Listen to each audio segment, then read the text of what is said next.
The Pittsburgh Penguins brought back their stars for one more crack at the Stanley Cup. Hunter Hodies is here to preview the Penguins season and get us ready for 2022-2023, all next on the Locked On NHL podcast. You're Locked On NHL, your daily podcast on the National Hockey League. Part of the Locked On Podcast Network, your team every day.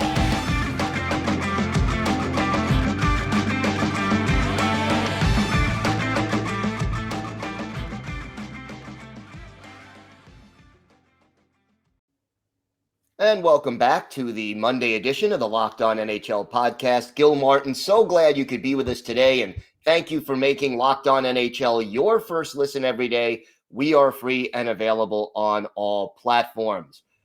The Pittsburgh Penguins are preparing for another season. They re-signed two of their top stars to make another run with this core group at another Stanley Cup, and Hunter Hodies is with us today to discuss all things Pittsburgh Penguins. And Hunter, a strong finish, at least, to the preseason for the Penguins. What was the biggest surprise for you through this preseason? Biggest surprise? I mean, that's a good question, Gil. You know, not really too much surprised me. I mean, I guess Ty Smith looked really good. People are freaking out that he got sent down today. That's just a cap compliance move. They literally have $50,000 of salary cap space right now. It is very, very small. I would kind of be surprised if he is not up by the time the regular season starts for them on Thursday. I think they're trying to see if they can make a trade off the roster, whether it's another defenseman like POJ or a forward or something like that. Smith belongs on the opening night roster. He was that good in camp, good in the preseason. So I don't want to say that's too surprising, but I was, excited that he was playing well coming off a really disastrous season in New Jersey. I guess if you want to call it a surprise, Casey DeSmith looked really good in the preseason in camp, someone who had a disastrous first half last season for the Penguins and then turned it on in the second half. I tweeted this after the game against the Red Wings, which they won. It was almost one of their dress rehearsal games. If he can maintain that level for the entire year, that allows Tristan Jarry to really rest. And maybe you're starting him 50 or so games and not 60 to 65, like he was basically on pace for last year. He was starting way too much in the first half, and he looked gassed by the end of the season, before he got hurt, of course. But that could be a really big development. If you can give DeSmith 30 to 35 games, DeSmith and Jarry gets, the other 50, somewhere like that, and they both play well, I think that's one of the best case scenarios for the Penguins, and it allows the starter to be a lot more fresh going into the playoffs. But, I liked what I saw in that final preseason game. It was a nice tune-up. I know you're playing a Sabres team that's still a few pieces away, but, Crosby and Gensel were themselves. Danton Heinen looks poised to have another good year.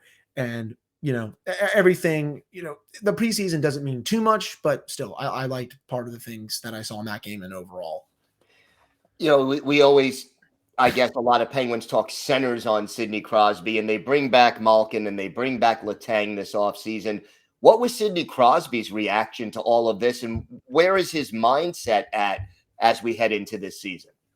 A great question. I'm sure he was really thrilled. I've actually been told that, he flew down to Miami. I think it was around like when the negotiations with Malkin were kind of like taking it, like just the, I wouldn't say heated, but it was close to a point where it's going to go to free agency. And I was told that, they went out to dinner. He was trying to calm him down and stuff. And I think he stayed at his place for a couple of nights, and, they were able to grind out the deal and stuff. And, these are basically two brothers to him. He's played with them for almost 2 decades at this point. I think if one or both of them left, he would have been absolutely devastated. And it was the right moves to make. You look at the rest of the free agent defensemen, no one else is out there that can do what Kris Letang does on a nightly basis. The same thing with Evgeni Malkin. And I think Gino is poised to have a really strong year this year. His skating looks improved in camp and in the preseason.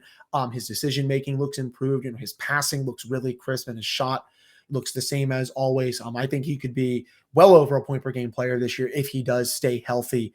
That knee looks, 100% better than when it did, coming off the surgery in the second half of last season and in the playoffs against the Rangers. But, they made the only 2 moves that they could have made, and they're going to be better off for it, especially this season as they continue to try to get one more Stanley Cup in the Crosby era. I know he's really thrilled to have them back.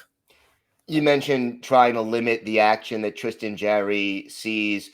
Obviously, keeping him healthy and keeping him playing at a high level is critical for this season. What have you seen from him so far in the preseason, and what do you think the prospects are that he stays healthy and has a strong year? Yeah, he's looked like himself in the preseason. I know you can't take too many conclusions away just because, some of these games are going up against some C-level talent and stuff, but, his movement looks good. He's being as aggressive as he was last year coming out when needed. And he's also made some really flashy saves, which, he was doing a lot last year as well. I have confidence that he can stay healthy. I think last year was just a fluky injury. Funny enough, Gil, it came against your Islanders when Anders Lee decided to crash into his foot and break it. Obviously an accident. I mean, he's not going out here and doing that on purpose, but that ended up breaking his foot, and that cost him basically an entire round. Funny, he actually spoke to the media when camp started, and he said even if they had won that game against the Rangers, he wasn't going to be able to play until game 5 against Carolina if necessary. That's how hurt he was playing. I think it was probably below 50%. He said that he wasn't really fully healthy until after the Stanley Cup final was over. So he still would have been playing hurt in that case. I have confidence that he will stay healthy this year. I think it was just a fluke with what happened with Anders Lee. And if he is, I think he can have a pretty strong year. One of my bold predictions actually was that might be a little too bold, but I went for it just because these happen all the time. I think he's going to be a Vezina finalist this year. I'm pretty confident in his game heading into this season. I think he's still trying to come out there and prove a lot of people wrong. Finished top 10 in goals saved above expected last year, was really writing that redemption story with only a few weeks to go until the playoffs. I think he was going to play well against the Rangers, didn't have that chance to. He's going to really be looking forward to that this season if the Penguins do make the playoffs, and I do think he's going to have a really strong year. Heading into the season now, we're just a few days away. What is your biggest concern about this Pittsburgh Penguins club? I don't have too many concerns, but I guess, one of the big ones is the forward depth. The top 2 lines are awesome. They're putting Raquel up there with Gensel and Crosby. They had great numbers down the stretch last year. They're kind of just splitting the load, I guess, just because Rust is so great with both Malkin and Crosby.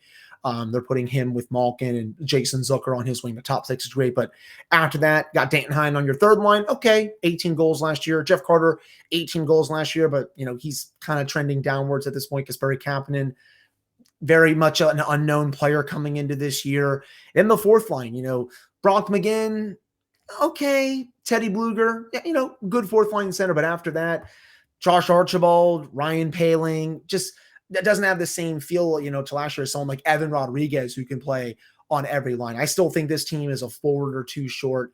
I think they want their bottom 6 to just not get caved in on a nightly basis, especially the fourth line. I personally like fourth lines that can score a lot, but I think Mike Sullivan wants this fourth line to be like, okay, go out there, try to limit the scoring chances against, and just that's it. They don't really want them to, I guess, score that much. Obviously, some of them will have goals this year, but it's definitely a different approach to the last couple of years under, when Jim Rutherford was the GM for just building these bottom 6s, where I think the team was a bit deeper. I know obviously Hextall was the GM last year, but that bottom 6 was, he kind of inherited that from Rutherford. So I think they're still a forward or 2 away. I'd like to see them get one by the deadline, cap permitting, of course, but definitely the bottom 6, I think, is still my biggest concern. Goaltending, I guess a little bit too, just because I want to make sure they can get at least average goaltending. But, if Jarry and DeSmith play up to it, hopefully they should be fine. And I guess I could throw in special teams in there maybe a little bit. I think the power play should be okay, but was kind of league average last year. And then the penalty kill, just don't want it to go back to how it played against the Rangers, where they were just not super aggressive. But I guess chief among them is the forward depth. All right. Well, Hunter, why don't you tell our viewers and our listeners where they could find the podcast and where they could find you on social media? Yeah, you can follow me on Twitter at Hunter Hodies. The show's Twitter is at LO_Penguins. You can find the podcast wherever you get podcasts, Apple, Spotify. Obviously, it's on YouTube. We're making the push for 1,000 subscribers this season. We're at 650 right now. I'm hoping to have 1,000 by, the end of the new year, or if not the end of the season. 3 to 4 days away now. Penguin season starts. I'm fired up. The offseason, I can only take so much offseason content at once. I'm super excited. I'll actually be at the game on Saturday at PPG Paints Arena. It'll be my first Penguin game in almost 3 years at this point. I'm really excited to get back there and, just watch a game live. Yeah, that'll be great. Nothing like a live hockey game. It is something completely different than watching it on TV. Hunter, thank you so much for joining us. Always a pleasure to have you here. Yeah, thank you so much for having me. Today's episode is brought to you by Athletic Greens. Our next partner has a product I literally use every day. I started taking AG1 because I'm not a great pill taker, and I didn't want to have to take a whole lot of different pills in order to get the vitamins and the nutrition that I needed. So what is this stuff? Well, with one delicious scoop of AG1, you're absorbing 75 high-quality vitamins, minerals, whole food source superfoods, probiotics, and adaptogens to help you start your day right. This special blend of ingredients supports your gut health, your nervous system, your immune system, your energy, recovery, focus, and aging. All of these things. And it's lifestyle friendly, whether you eat keto, paleo, vegan, dairy-free, or gluten-free. It contains less than 1 gram of sugar, no GMOs, no nasty chemicals or artificial anything, while still tasting great. And it costs less than $3 a day. You're investing in your health, and it's cheaper than your cold brew habit. Right now, it's time to reclaim your health and arm your immune system with convenient daily nutrition. It's just 1 scoop in a cup of water every day, and that's it. No need for a million different pills and supplements to look out for your health. To make it easy, Athletic Greens is going to give you a free 1-year supply of immune-supporting vitamin D and 5 free travel packs with your first purchase. All you have to do is visit athleticgreens.com/NHL Network. Again, that is athleticgreens.com/NHL Network to take ownership over your health and pick up the ultimate daily nutritional insurance.